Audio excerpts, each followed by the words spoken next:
Hey guys, so it's about 2:05 in the morning on Tuesday, November the 12th, technically. Um, been spending a lot of time recently going through storage units, trying to consolidate stuff down into one uh, kind of condensed area of things that either should go to the store or we need to go through because I don't need to have all this stuff. So we brought a lot of stuff home, and I'm in the basement right now. And I just want to show you kind of what the reality is like of owning your own business. I've been working, well, it seems like months doing this, and it has been off and on. I haven't been at the store much recently. I haven't been feeling so well recently.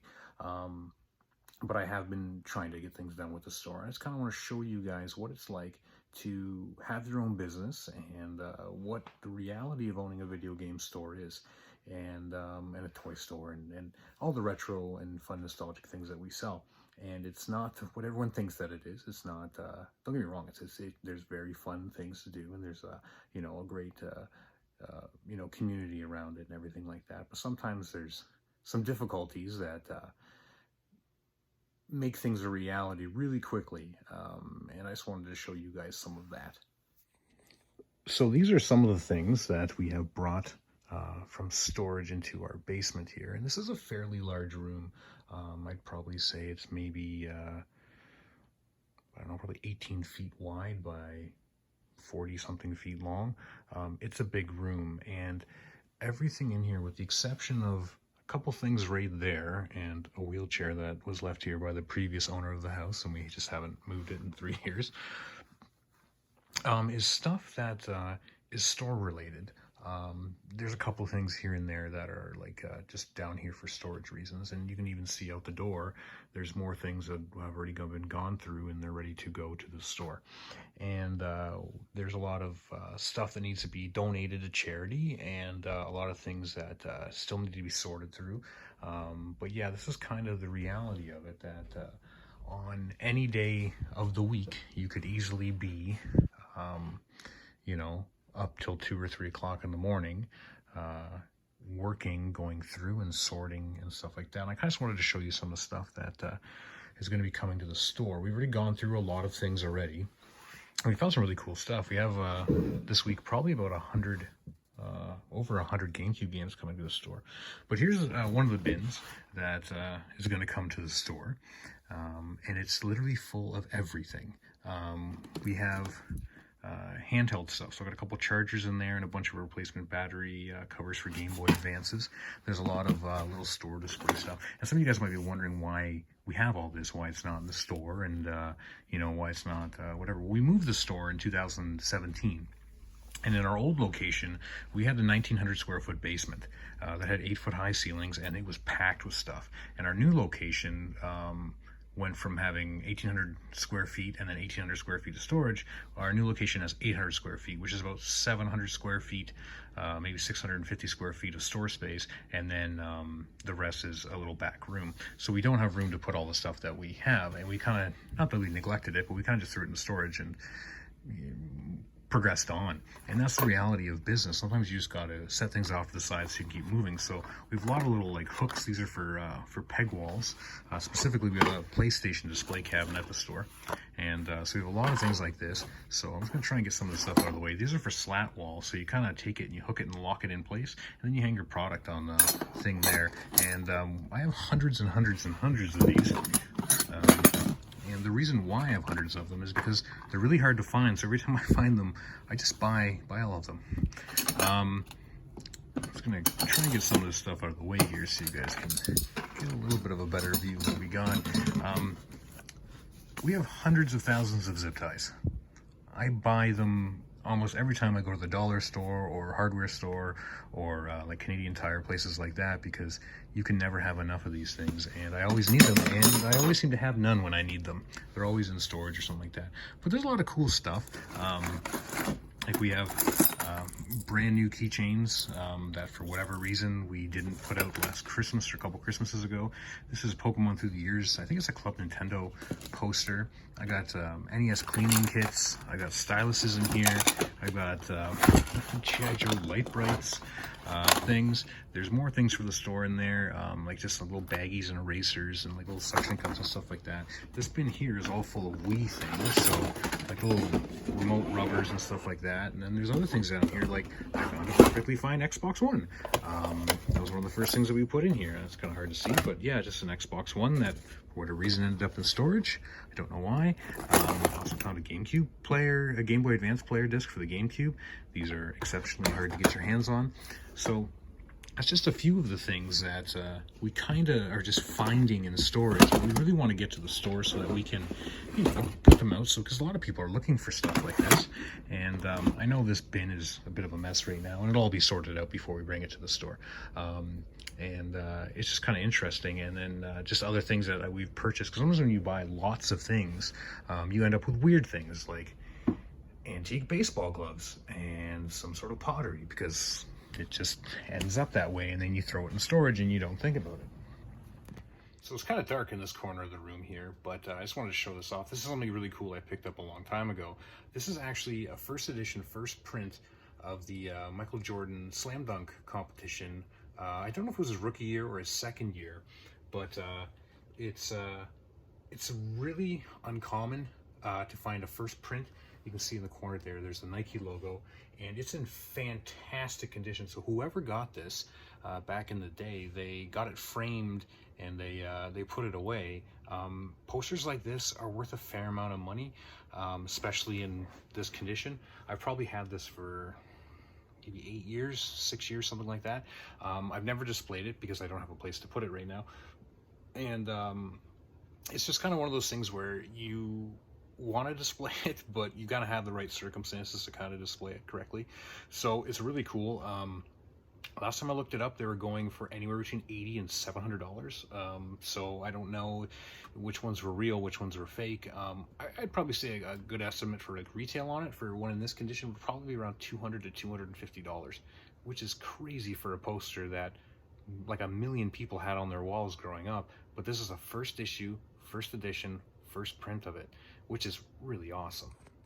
Now, something else that doesn't usually happen too often, at least at our store, because we're really strict about quality control for things, is that we don't get too many returns. Occasionally we'll get a disc that won't play after half an hour, or you know, it'll play on my machine but it won't play on their machine or something like that. And it's very rare that we ever get cartridge returns, and usually when we get cartridge returns, it's usually the same games. It'll be like corrupted Pokemon stuff, so it'll save once, which we do, we test it out and make sure we do a fresh save, but then after that it'll corrupt after that or something like that. And I found actually the bin for the last almost 7 years of returns for cartridges. That was a Michael Jordan poster falling down. 7 years of returns for cartridges, and it's kind of interesting to see. So these are all the cartridges here that have been returned to the store over the last almost 7 years or so. And it's kind of interesting to see. Kung Fu, it boots up, but it freezes. I remember specifically that one there. And you got this one here where it's got a chip in the board. And for whatever reason, I never noticed that right there in that corner, and I know it's gonna be hard to see, but there's a little chip there, and that was my mistake. It never actually went out to customers. That's why it's still kind of ugly looking and there's permanent marker on it. But that was something that I missed when I bought in a whole whack of games off somebody. This one here, pins effed. I got this one in, and I told the guy that I can't do anything with it, but you can't really see there, but somebody took like a, I don't know what it was, like almost like a knife or a screwdriver or something, and they just gouged into the connector pins on there so badly that they did some serious damage to them. So I never actually paid for that one. I'm trying to find ones that are actually defective. Milo's Astrolanes, this one here actually worked totally fine for maybe about 45 minutes to an hour after the person got it. And what happened is it just stopped working. Took it apart and realized that there was a lot of corrosion. Same with this Donkey Kong 2. There was actually water damage on the inside of this one here. Now, we don't take apart N64 games to check inside of them, but it's kind of interesting that how it can work for a bit and then kind of just craps the bed afterwards. The board on this one here, so this game works totally fine, but what happens is that the board's pushed in, and that means that there's little clips on the inside, little plastic pieces that somebody jammed, and it broke the inside. And I took it apart and took the little loose piece of plastic out. But yeah, all you need to do is kind of glue that board back in, and it'll work totally fine, and you can sell it at like half price. Here's another one here, Super Slapshot. Boards pushed in from somebody doing something they shouldn't have done to it in the past. Now this guy here, Paper Mario. We get this a lot, and when I say a lot, I mean maybe 4 times. But for a cartridge, it's a lot. And what happens is that when you put this in, it loads up totally fine, and it'll boot the game totally fine once. And then you go to sell it after it's kind of sat, and so it's sat for years or whatever. We buy it in, boots up, loads the game totally fine. And I guess it's discharged the energy in it maybe. I'm not really sure exactly how it works, but if you run it again within like a month or however long, it'll actually pop up and say arithmetic error and just start throwing code all over the screen, and you can't play the game. Busted on the back. So this one here, oh, busted on inside back. So there's something wrong on the inside of it that's not holding the cartridge correctly. This one here says dead traces are scratched. So on the inside here, it just, the traces are scratched. This one here says board is pooched. So there's something seriously wrong with this one here that we never ended up putting that one out. And then you just got other ones that just say defective for whatever reasons. This one here actually is kind of interesting. There's no sound. The game works totally fine. There's no sound on the Star Fox. I've never experienced that with another cartridge before, so that was kind of interesting. And then he's got, it doesn't read on certain systems. So this one here, that for whatever reason, doesn't read on any Sega Genesis Model 2. I don't know why. And this one here actually doesn't read on Sega Genesis Model 1. And it's just kind of interesting that after all the years that we've had the store, and literally tens of thousands of cartridge-based games have come through our hands, we've only got, I don't know, maybe 14, 15 returns. So that's kind of the most important thing, is quality control. Still down here just working on stuff in the basement, and some of the stuff that I come across is not because it wasn't put in storage because there was a problem with it, there's anything wrong with it. It's just that it's kind of awkward and hard to display. It'll probably sell well and do well in the store. It's just for whatever reason we don't have a good way to display it. And some of the things are actually these guys here. And these guys here are NES storage containers. We have a couple styles here. This is just more the standard one where you just put it down and, you know, stack the games like that. And then we've got actually some cool ones here. And these ones here are the official old school ones. And this one's actually kind of in bad shape, so that's probably why it was down here. But these ones here, they're like fake gator skin. And inside they hold the sleeves. It's kind of hard to see because it's dark, but it holds the sleeves like that there. It's got a nice little gold emblem on the front. This is Nintendo. And these are actually really cool. And there's a couple different versions of them. There's this guy here, which was a first release, and you can see that it has the flat logo on there like that. And then you got the later releases here, like this guy here, where it has more of an embossed logo. And these ones are actually the larger ones. So this one's in a lot better shape. One of the major things that happens is that these things here, they kind of get pushed in and the latch doesn't close. And then another thing is that this actually has more of a briefcase handle on the top, because of the straps on the older versions, they would break off. But yeah, these, I don't know how many to hold, like 20 games, something like that. But depending on condition and stuff, they can be worth anywhere between like $25 and $50.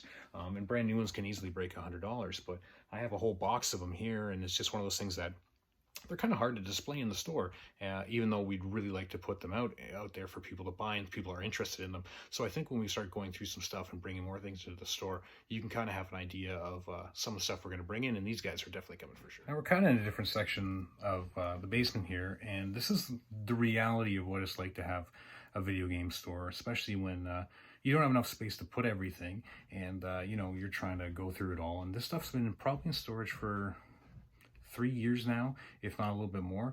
So I'll give you an idea of what you're gonna see. So this stuff here is all bins. So we've got 3, 6, 9, 12, let's just say maybe like 13, 14 bins. So that's just in this room. Believe me, there's more of stuff that all can go to the store or needs to be processed to go to the store. And all this stuff here is full. Like this tub here is full of N64 controllers. I'm pretty sure that these ones here all have loose sticks. I have a bin somewhere on this side that's solid with ones that are totally good to go. This one here, some of these bins have been repurposed, so it's kind of hard to know what's inside of them. So inside of here, we've got Mario Paint, a bunch of manuals, some 360 games. So we have Looks like some old PC stuff for Dungeons and Dragons. And this one here, what does it say on top here? It says MISC defective carts, cords, power supplies, and carts. And in reality, it's a whole whack of manuals and posters and inserts and things like that. It's one of those things where you just constantly go through stuff and you're always finding new things, no matter where you look. Like, there's just probably close to 500-600 Pokemon cards, and there's probably another 200 in there. And this is full of McDonald's McDonald's Happy Meal toys for Mario Kart, and this is full of Game Boy Advance boxes and 360 games and PS3 and more PS3 up there. It's just a never-ending story. Now, this is a bin that we got out earlier that all has to be gone through and sorted, and it's literally just full of random stuff. So this is kind of what happens when you don't have the time or the space to go through it. And there's a lot of really cool things in here. A lot of Pokemon toys. I got a Roddy Piper rubber wrestler in there. I think these are old, I don't know if these are dinky ones or not. Yeah, these are old dinky jets. These are from like the 70s, I say, mid-70s. Some Beetlejuice figures, G.I. Joes. I got a DS Lite in here. I don't know why this wouldn't be in the store for sale, but there might be a reason. It looks fine. I don't even know where I got this from. Does it turn on?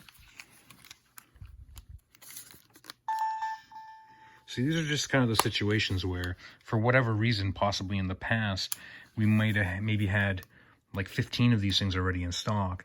And, you know, even this one here, other than being a little dusty, is in very good shape overall, with no broken hinges and stuff. We probably just put it in the back of the store. It got set off to the side or something like that, and just never was utilized. And now, right now, we're in a location where there's a lot of university students, handheld stuff sells really good. So this is fantastic to find. There's a lot of weird things in here too. This is actually amazing. This is a Nickelodeon clock. It plays like weird, crazy sounds and stuff like that when you plug it in for your alarm clock. It was originally $3.99 at Value Village, apparently. What else is in here? Got Halo map expansions, labels. We have an Xbox 360 controller. Looks like lamination stuff. We have a Game Boy Advance SP travel case. Holds your games and the console. Don't know what that is. This is just, you guys ever remember these things here? This is Robbie the Robot, and he'd put a quarter or something like that in his hand, and then he'd tip it up in his mouth, and then he'd eat it, and his tongue would come out and kind of go like bleh and eat it up. What is this? I have no idea. This falls under the category of those baseball gloves and other stuff from before. Just you end up with things that you don't know what they are, and like that. And super pads. And what is this? Japanese. It's a Hori, so it's Nintendo. So this is a AC adapter for a Famicom, which is kind of sweet. Here's a sensor for looks like Super Nintendo wireless controllers. And I don't know if they're in here or not, but it's the never-ending story. You find the weirdest stuff everywhere. So guys, after another couple hours down here and sorting through stuff, we've got a good amount of bins and stuff that are ready to go to the store. And yeah, hopefully this week we'll have a whole whack of GameCube stuff and just other miscellaneous games and toys and figurines and promo stuff. There's actually gonna be a lot of stuff we're gonna be giving away for free. We have some old like store display queues for like Call of Duty Ghosts and like Battlefield and stuff that for whatever reason ended up in storage that I don't need anymore or want anymore. So those will go for free at the store if anybody wants to come in and pick those up. But I was thinking about maybe making this a series to kind of give you guys an idea of what it's actually like to run a store. It's very late at night. I have to work tomorrow. My health hasn't been the greatest recently, and don't worry, it's nothing contagious or anything weird like that. It's just a genetic thing that I have. But it's tough. It's harder than you'd think, especially when you get comments and people show up and they say stuff like, "Oh, you got a video game store, you get to play video games all day."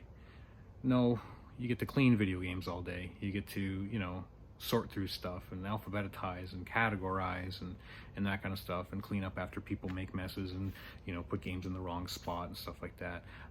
You know, that's just the reality of the situation. I wouldn't trade it for anything in the world. I love our store. I love our community. I love our customers. And it makes me really happy to have a backing of some very nice, kind, considerate, loving people that consider Retro Replay part of their lives, and you know, part of their family and stuff like that. And I kind of want to make this video and maybe make some more videos of just showing you what it's like at the store every day, and maybe make some money so I can get a shave and a haircut. But yeah, lots of cool stuff coming into the store.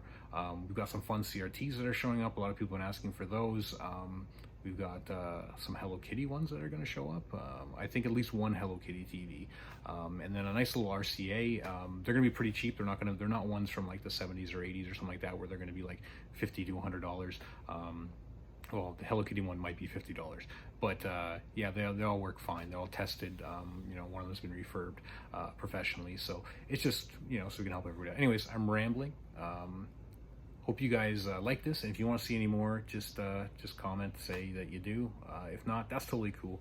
But hopefully the next video will have some actual store stuff in it versus just going through storage at 3 o'clock in the morning on a Monday in a blizzard.